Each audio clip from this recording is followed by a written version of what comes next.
Mr. Chairman, thank you, and thank you for holding this important hearing today. The Oversight and Investigations Subcommittee held a hearing a couple of weeks ago where we heard from BP, Transocean, Halliburton, and Cameron. Today we have the administration officials. Mr. Chairman, I commend you for having the administration officials here today. Their testimony and their answers to questions are equally critical in terms of finding out what went wrong and why, and what to do about it. To our witnesses, thank you for being here today. Mr. Chairman, as I have mentioned in previous hearings, I've been a supporter of offshore oil and drilling. And I must say that the oil companies are making this support increasingly difficult. I've tried to support this when it was right and in compliance with our environmental laws and hoped that it was for many years. I come from Michigan, and we are a manufacturing state. And domestic manufacturers need domestic energy sources. Domestic oil and gas drilling is much a part of a comprehensive energy policy as anything else that can reduce our dependence on foreign energy sources and increase our manufacturing competitiveness. On the other side of that, Mr. Chairman, I am an avid conservationist. I wrote many of our cornerstone environmental laws. That includes the National Environmental Policy Act, the Endangered Species Act, and the Marine Mammal Protection Act. These laws are a little like my children. I've protected them for years and intend to do so as long as I'm able. I would observe that they do not appear to have been properly enforced by the administration, nor do I see that they have been properly carried out by the oil companies. Balancing these views is challenging.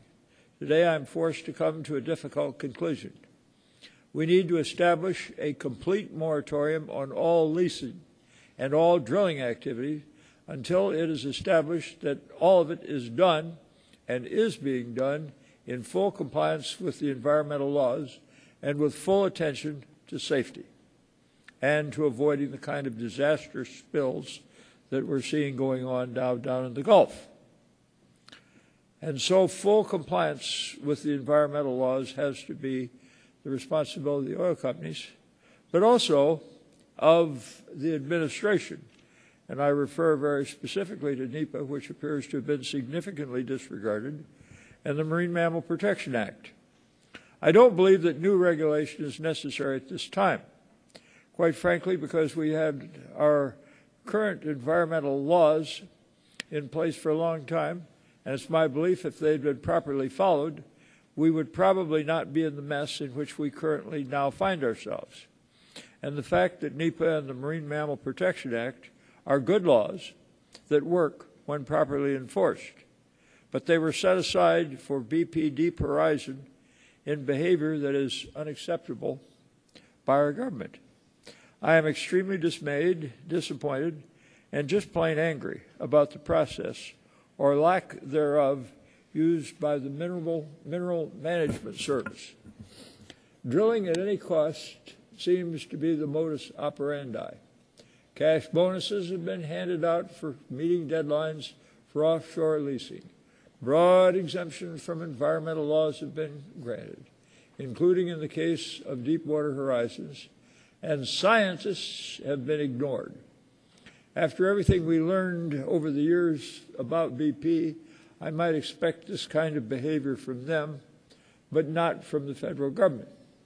I would note we have from time to time seen BP before this committee and its investigative committees to talk about failure in terms of welds on pipelines, major spills and explosions. And always we were promised that BP would do better. They've not. I do appreciate and do commend the administration's efforts to reform the way we do oil and gas leasing, but I'm not sure that's enough. Very frankly, we need a timeout. We need to be taking stock of what is wrong with the system, what we're not doing right, what we can do better, how we didn't comply with the laws, and how we're going to make sure that our laws are being complied with. The stakes are too high to do otherwise. I yield back the balance of my time.